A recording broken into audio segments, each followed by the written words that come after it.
Comme l'a dit le président Zelensky, l'Ukraine n'est pas une parente pauvre, mais une alliée forte. J'irai même plus loin. L'Ukraine a été le protecteur de l'Europe, non pas un fardeau pour notre sécurité, mais la première ligne de défense qui assure la sécurité de l'Europe.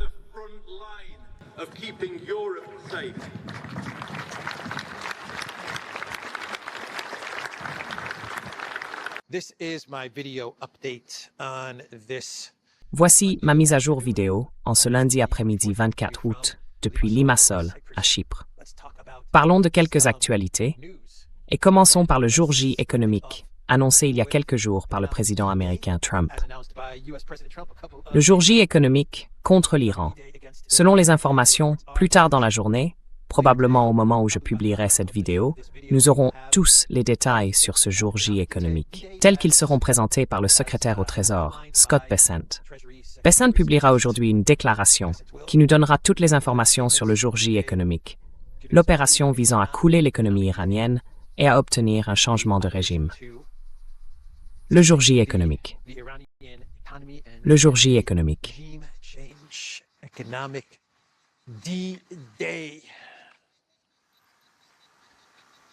Aujourd'hui, nous allons découvrir quels outils Scott Bessent va utiliser. Nous avons des outils. Alors Kalshi, le marché de prédiction, le concurrent de Polymarket, a déclaré hier dans une publication sur X, Flash, le trafic dans le détroit d'Ormuz aurait explosé de 400%. Cette publication a reçu une note de la communauté d'ailleurs.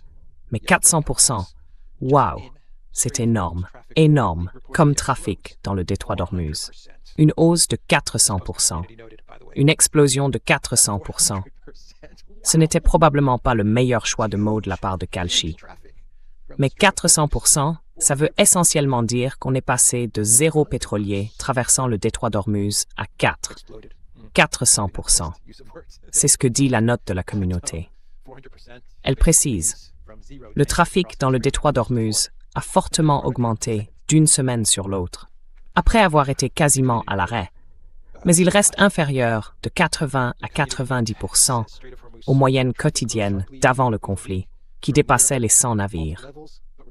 Il n'a atteint que 20% du niveau normal, selon les rapports cités eux-mêmes.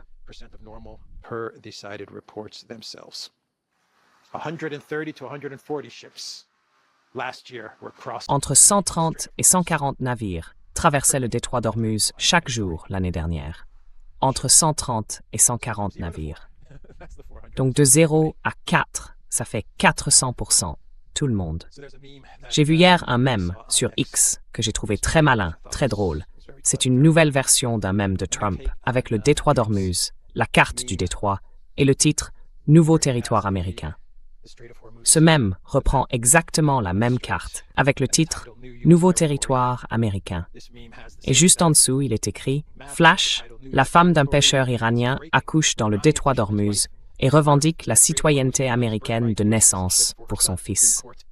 La Cour suprême est perplexe. C'est plutôt intelligent. Plutôt malin, je dois l'admettre.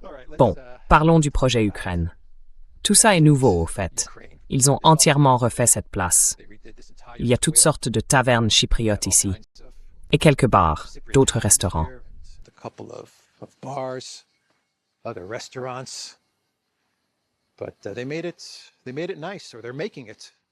Mais ils ont rendu ça joli, ou ils sont en train de très bien aménager ça, en plein centre de Larnaca, dans la vieille ville. Allons marcher et parler du projet Jour de l'indépendance de l'Ukraine, ou Jour de la dépendance. Ça a commencé hier. Ça se déroule aussi aujourd'hui. Tous les enfants cool de l'Union européenne se dirigent vers Kiev, ou sont déjà à Kiev. Remarquez qu'il n'y a aucun haut responsable américain, personne de la Maison-Blanche de Trump, à un très, très haut niveau. Le vice-président, le secrétaire d'État, ils ne sont pas à Kiev pour célébrer le jour de l'indépendance ou le jour de la dépendance. Zelensky a pris hier un selfie de tous les enfants cool de l'Union européenne qui assistaient aux événements d'hier. Ils souriaient tous pendant que Zelensky prenait un selfie. Le président de l'Ukraine, dont le pays est en train d'être écrasé, vaincu par la Russie, a décidé, avec ses soutiens de l'Union européenne, de prendre un selfie joyeux. Très très bizarre. Very, very bizarre.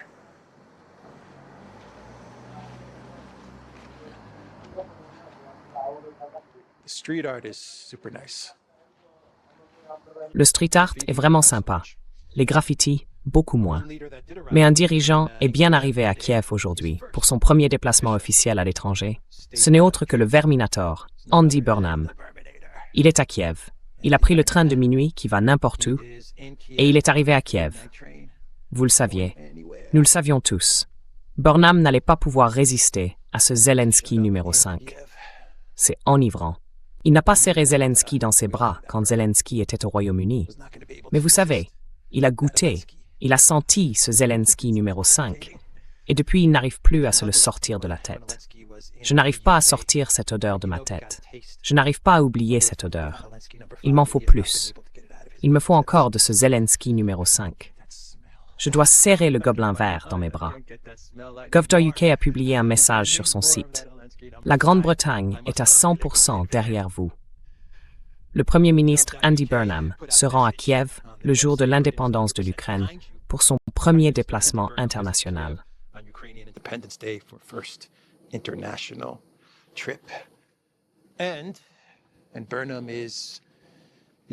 Et Burnham arrive avec des cadeaux.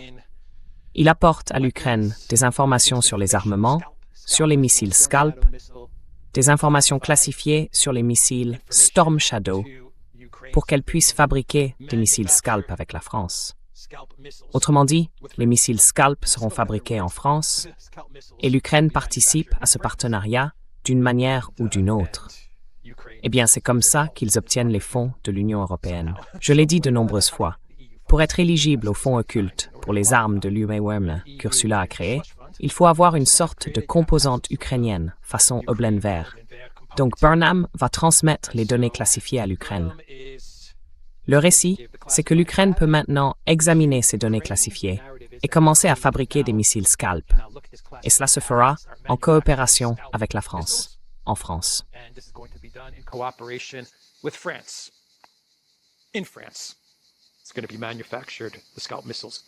Les missiles Scalp vont être fabriqués en France en utilisant l'argent des fonds de l'Union européenne. C'est ainsi que je comprends la situation. Selon un communiqué de presse de Downing Street publié dimanche, le gouvernement britannique a autorisé le groupe européen de défense MBDA à divulguer des informations classifiées concernant des composants fabriqués au Royaume-Uni pour le Scalp, la version française du Storm Shadow britannique. Ces missiles aéroportés utilisent des technologies françaises et britanniques communes et ont une portée supérieure à 250 km. Kiev et Paris cherchent à mettre en place des lignes de production locales sur le territoire ukrainien. D'accord. La Grande-Bretagne affirme que sa décision permettra aux Français et aux Ukrainiens d'aller de l'avant avec l'assemblage du missile en Ukraine. Le peuple ukrainien ne doit avoir aucun doute. Le Royaume-Uni est à vos côtés aujourd'hui, et aussi longtemps qu'il le faudra, a déclaré Burnham.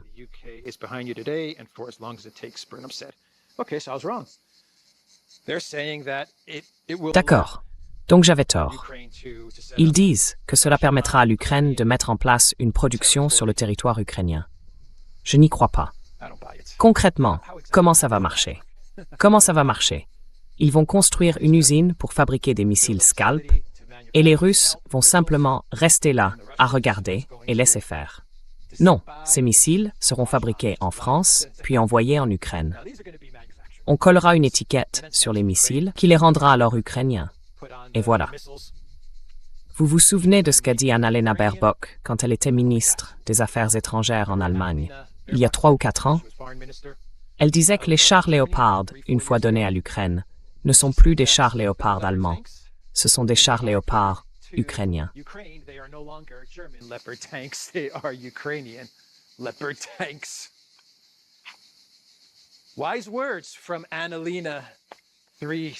Paroles sages d'Annalena Baerbock. Donc, le Sunday Times a publié un article intitulé « La tendance dans le pays se retourne-t-elle contre le président Zelensky ?» Un défi ouvert lancé par un ancien allié. Les scandales de corruption et le nombre croissant de morts causés par les missiles russes annoncent à l'homme qui dirige l'Ukraine l'année la plus difficile qui l'attend. La tendance est-elle en train de se retourner, Ursula? La tendance se retourne? Dans quel sens se retourne la tendance, Ursula? Une année difficile pour Zelensky, ce qui veut forcément dire que l'Ukraine est en train de gagner, n'est-ce pas? C'est l'année la plus difficile. L'Ukraine gagne. C'est ce que dit l'ancien vice-président Mike Pence, qui faisait partie de l'équipe qui se rendait en Ukraine, à Odessa et à Kiev, avec Keith Kellogg. Je ne le savais pas. J'avais raté ça. Mike Pence était là-bas. Il traîne à Kiev. He's hanging around in Kiev.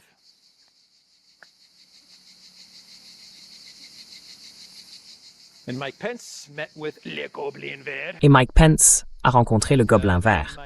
Puis Mike Pence, l'ancien vice-président, qui fait maintenant l'éloge de Trump, au passage, alors même qu'il avait lâché Trump, fait maintenant son éloge. Il est passé sur CNN où il s'est entretenu avec Dana Bash, et il a bien dit que l'Ukraine est en train de gagner la guerre. Il a déclaré « L'Ukraine est en train de gagner la guerre », en portant le combat, avec la guerre, par drone, directement au cœur de la Russie. Poutine est de plus en plus désespéré et lance des missiles balistiques sur l'Ukraine. Le président Zelensky m'a dit aujourd'hui à Kiev que seulement 5% du stock américain de missiles Patriot pourrait protéger les infrastructures ukrainiennes des missiles balistiques russes pendant l'hiver.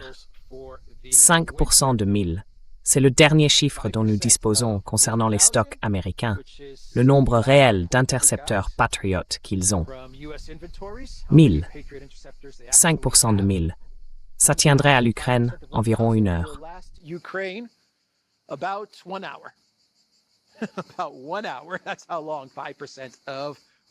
Environ 1 heure.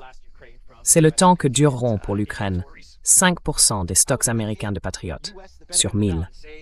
Je veux bien accorder le bénéfice du doute aux États-Unis et dire qu'ils ont 2000 intercepteurs Patriot. 5% de 2000, ça durera combien de temps à l'Ukraine? 1 jour, 2 jours, 3 jours, 1 semaine. Mais il y a quelque chose dans le voyage de Mike Pence à Kiev et dans sa déclaration à CNN qu'il faut décortiquer. Parce que Mike Pence a peut-être résolu pour nous le mystère nord-coréen. Pourquoi, tout à coup, Trump parle-t-il de la Corée du Nord? Pourquoi, tout à coup, la Corée du Nord revient-elle dans l'actualité? Très soudainement, Trump se met à parler de la Corée du Nord, à s'en prendre à la Corée du Sud. Et il réduit l'ampleur des exercices, des opérations que l'armée américaine menait avec la Corée du Sud. Et tout cela est arrivé un peu de nulle part. And all of this just kind of came out of nowhere. And I've been asking the question, what is going on? Et je me pose la question, qu'est-ce qui se passe? Pourquoi toutes ces histoires, toutes ces informations sur la Corée du Nord arrivent-elles maintenant? Et bien sûr, vous avez aussi le Gobelin Vert qui parle de la Corée du Nord et de soldats nord-coréens en Ukraine. Eh bien, on dirait que Mike Pence nous a peut-être éclairés. Parce que Mike Pence, en parlant des 5% d'intercepteurs Patriot américains envoyés en Ukraine, a aussi dit, vous savez quoi? Les Alliés devraient en faire davantage. Ils devraient céder leurs intercepteurs Patriot et leurs armes au Gobelin Vert. Et vous savez quel allié des États-Unis devrait être le premier? Faites une supposition. Allez, devinez. Quel allié américain devrait se mobiliser, être le premier à remettre ses armes, ses intercepteurs Patriot et tout le reste au projet Ukraine? Devinez quel allié cela devrait être.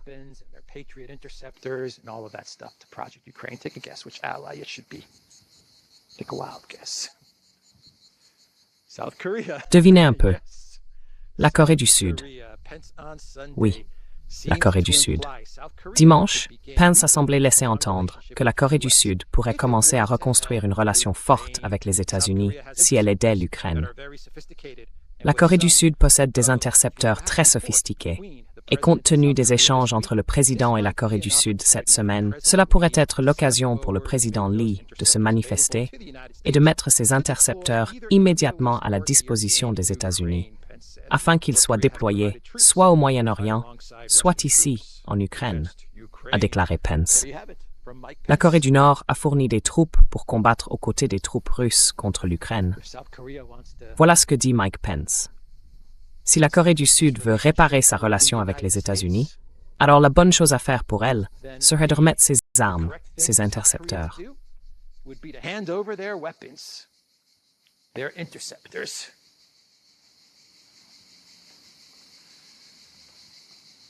To the US first. And then the US. D'abord aux États-Unis, puis les États-Unis décideront si ces intercepteurs et ces armes vont au Moyen-Orient ou au projet Ukraine. Ils remettront les intercepteurs aux États-Unis.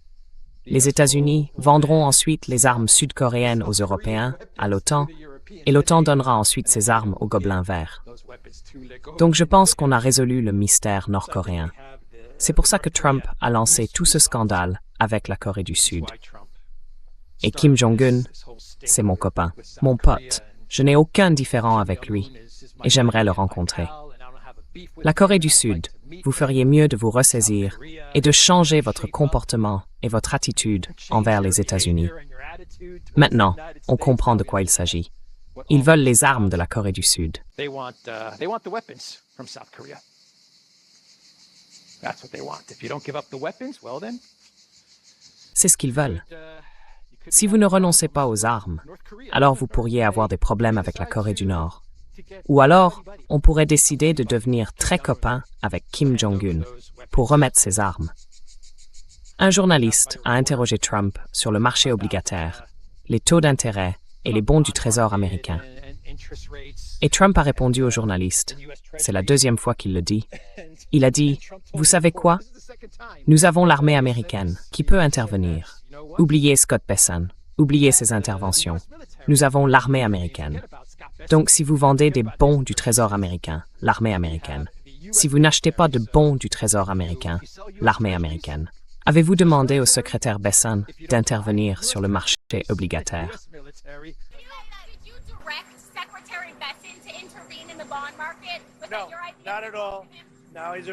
Non, pas du tout. C'est un homme très compétent. Il voulait le faire. Il est très bon dans ce domaine. Il a un bon instinct, un très bon instinct naturel pour les obligations et les taux d'intérêt. Et il l'a fait. Oui, les rendements sont remontés depuis. Vous lui avez parlé d'un autre type d'intervention? Est-ce qu'il va faire cela? Nous avons de nombreux types d'interventions. C'en est un. L'intervention ultime, c'est notre armée. Et si nous devons l'utiliser, nous le ferons. Oui. Incroyable. Alors revenons au projet Ukraine. On parle d'argent. Nous avons Nick Oblin, que j'ai mentionné hier, qui cherche 39 milliards. Sortons d'ici et allons marcher. Let's get out of here and walk down the street, see what we find. Descendons la rue, voyons ce qu'on trouve. Je crois que j'ai dit 39 milliards ou 36 milliards d'euros. Non, de dollars.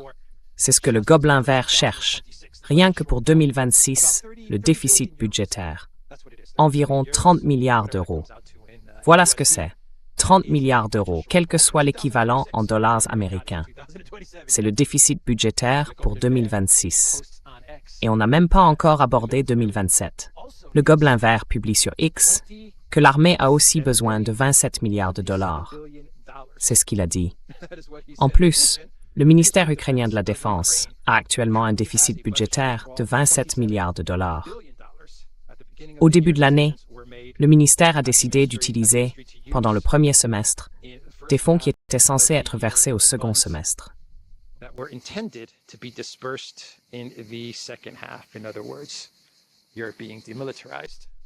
Autrement dit, vous êtes en train d'être démilitarisé parce que vous perdez tellement.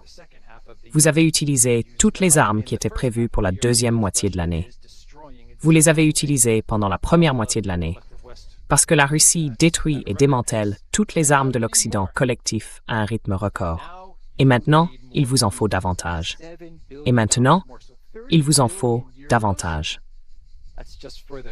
Il vous faut 27 milliards de dollars de plus.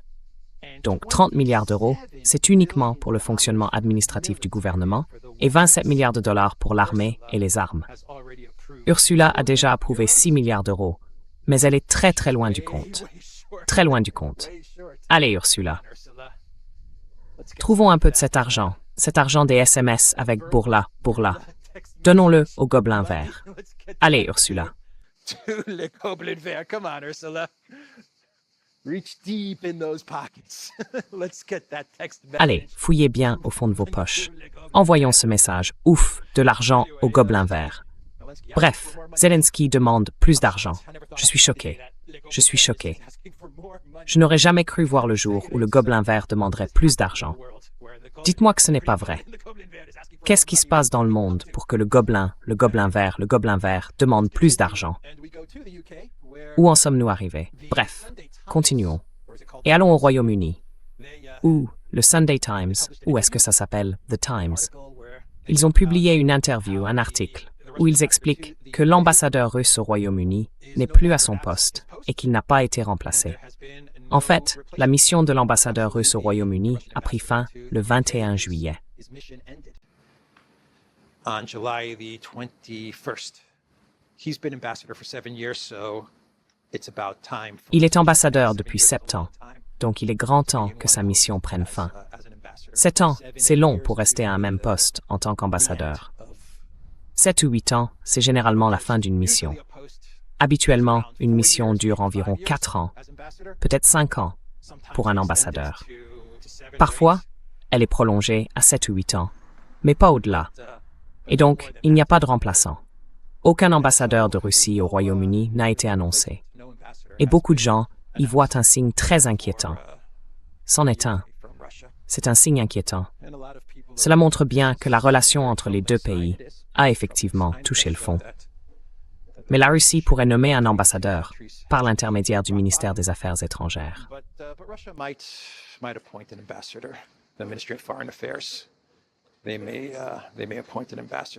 Il pourrait nommer un ambassadeur au Royaume-Uni après août ou après septembre. Peut-être qu'ils nommeront quelqu'un, ou peut-être qu'ils laisseront simplement les choses en l'état. Le ministère des Affaires étrangères a en fait publié une déclaration à l'intention du ministère russe des Affaires étrangères. Il a affirmé que les relations avec le Royaume-Uni n'avaient pas été dégradées. Aucun remplaçant n'a été nommé, ce qui suscite des inquiétudes quant à une rupture des relations diplomatiques entre les deux pays. Le ministère des Affaires étrangères indique que la mission diplomatique de l'ambassadeur Kellin a pris fin. L'ambassade souligne que rien, dans les commentaires qu'elle a fournis au journal, ne laisse entendre que la Russie entend dégrader ses relations diplomatiques avec le Royaume-Uni.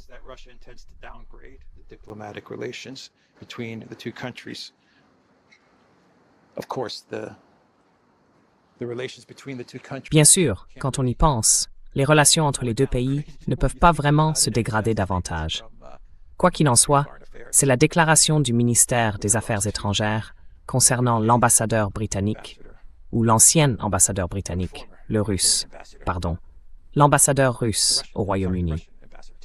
Bref, parlons de Witkoff et Kushner, qui n'arrivent apparemment pas à faire approuver leur voyage en Russie, à Moscou. Ils n'arrivent pas à se rendre à Moscou. On a reçu toutes sortes d'informations disant qu'ils iraient à Kiev la semaine prochaine, puis qu'après Kiev, ils iraient à Moscou, et qu'ils iraient à Kiev dans 2 semaines. Ce serait leur premier voyage en Ukraine pour Witkoff et Kushner en duo dynamique.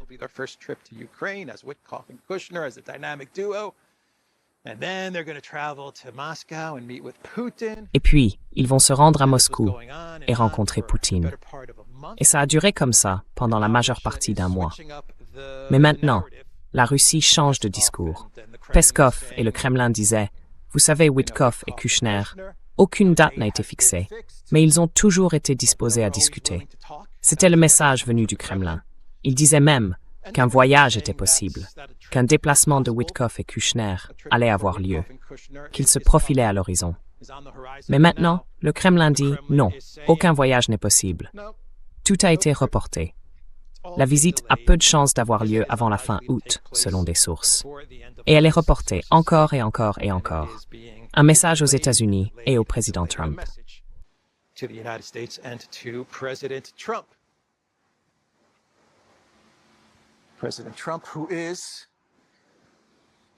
Le président Trump essaie d'amener la Corée du Sud à fournir des armes au projet Ukraine. Il utilise le spectre de la Corée du Nord et de Kim Jong-un pour faire peur à la Corée du Sud, afin qu'elle cède toutes ses armes au projet Ukraine, pour que le gobelin vert puisse poursuivre ce conflit. And we turn to Et tournons-nous vers Mers. Allons de ce côté-là. Mertz. Après 3 semaines de vacances, 2 ou 3 semaines de vacances, il était en Rhénanie du Nord-Westphalie, après que de grands incendies ont frappé la région. Mers a décidé de rendre visite à la région et aux habitants de Rhénanie du Nord-Westphalie pour montrer son soutien à la région. BlackRock Mers après 3 semaines de vacances. Et alors, Mers s'est fait huer, très copieusement. Booed.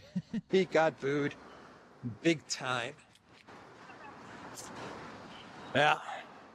And then you look at the AfD, and they're holding. Et puis, regardez l'AfD. Ils organisent des rassemblements et des événements en vue du vote qui aura lieu le 6 ou le 9 septembre.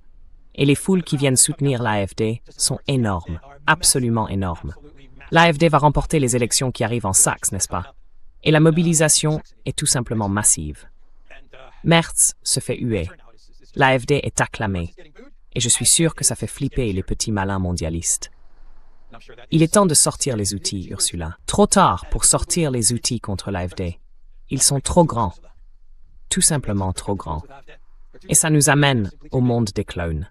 Et nous allons commencer en revenant sur le jour de l'indépendance de l'Ukraine. By going back to Ukraine Independence Day and Zelensky, they had an event with Et Zelensky, ils avaient un événement avec Zelensky, Stubb, tous les dirigeants baltes, et le Danemark, Frederiksen, tous les dirigeants qui étaient là hier.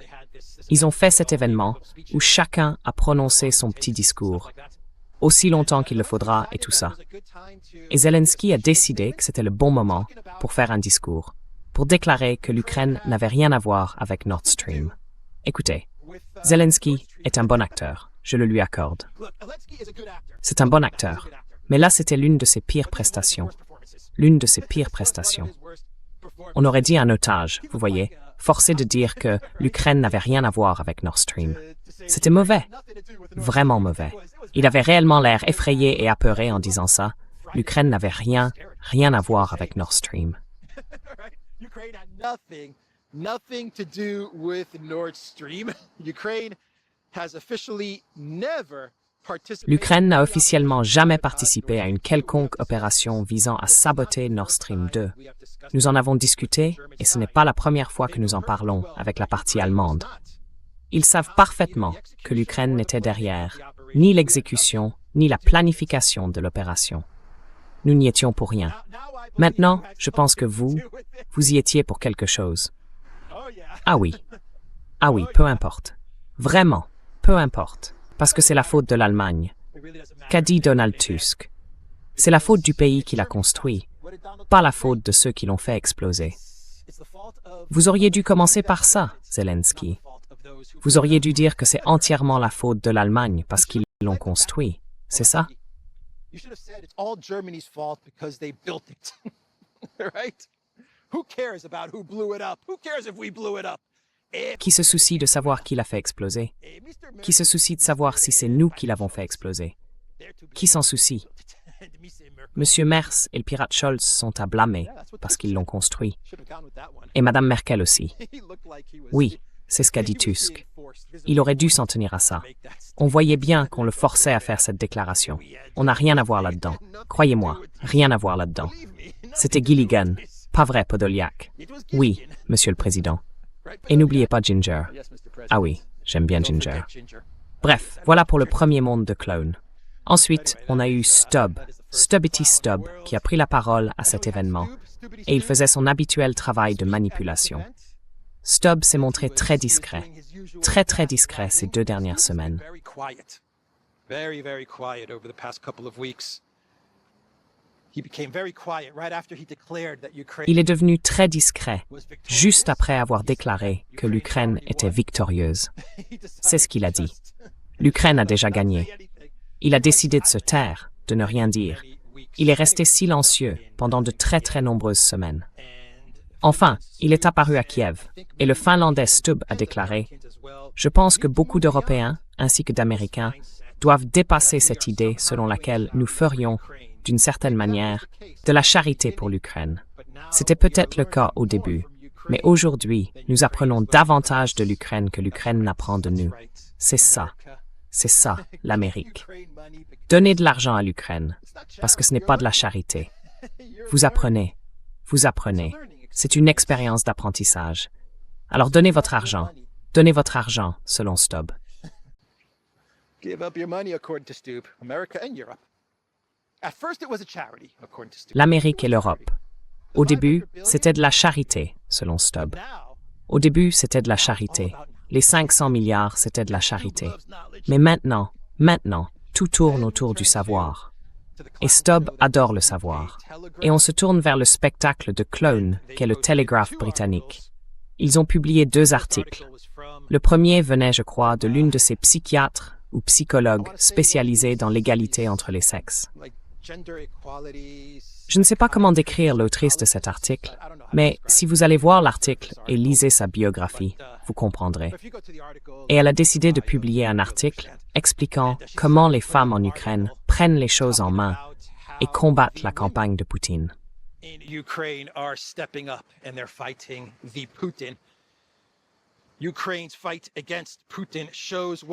Le combat de l'Ukraine contre Poutine montre de quoi les femmes sont réellement capables, par de véritables actes de courage, d'engagement et de travail acharné.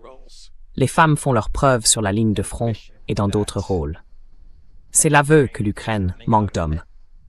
Qu'a dit Reznikov il y a 3 jours, lorsqu'il a parlé de la nécessité pour les femmes d'aller sur la ligne de front?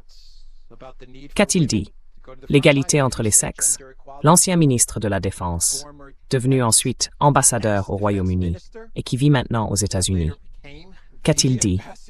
L'égalité entre les sexes signifie que les femmes doivent absolument aller sur la ligne de front. Et maintenant, vous avez cet article du Telegraph. Je pense que nous comprenons tous à quoi il prépare tout le monde dans l'Occident collectif.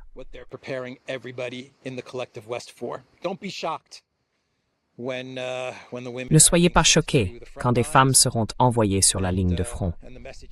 Et le message, c'est qu'elles font ça au nom de l'émancipation, n'est-ce pas? Elles ne le font pas parce qu'elles y sont forcées ou parce que l'Ukraine manque d'hommes. C'est le message que le Telegraph essaie de faire passer.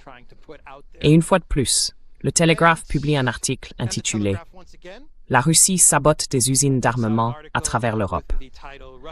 Le Kremlin recrute des membres de gangs locaux pour attaquer des fabricants de matériel de défense et tester la détermination de l'OTAN.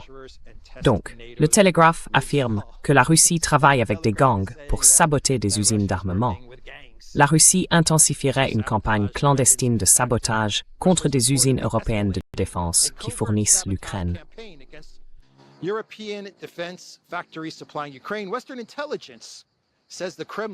Les services de renseignement occidentaux affirment que le Kremlin utilise de plus en plus des criminels locaux recrutés en ligne et payés en crypto-monnaie. Cela permettrait à Moscou de nier de façon plausible toute implication, tout en maintenant les attaques sous le seuil de l'article 5 de l'OTAN. De récents incendies et explosions en Estonie, en Bulgarie, en Italie, en République tchèque et en Lituanie font l'objet d'enquêtes, même si l'implication russe n'a pas été prouvée dans tous les cas. C'est exactement ce que fait l'Occident que le Télégraphe reproche à la Russie. Il projette cela sur la Russie. C'est exactement ce que font l'Occident et l'Ukraine.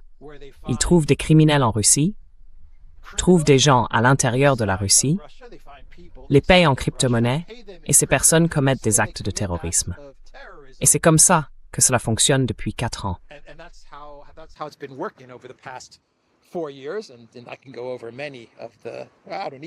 Et je pourrais revenir sur bon nombre des...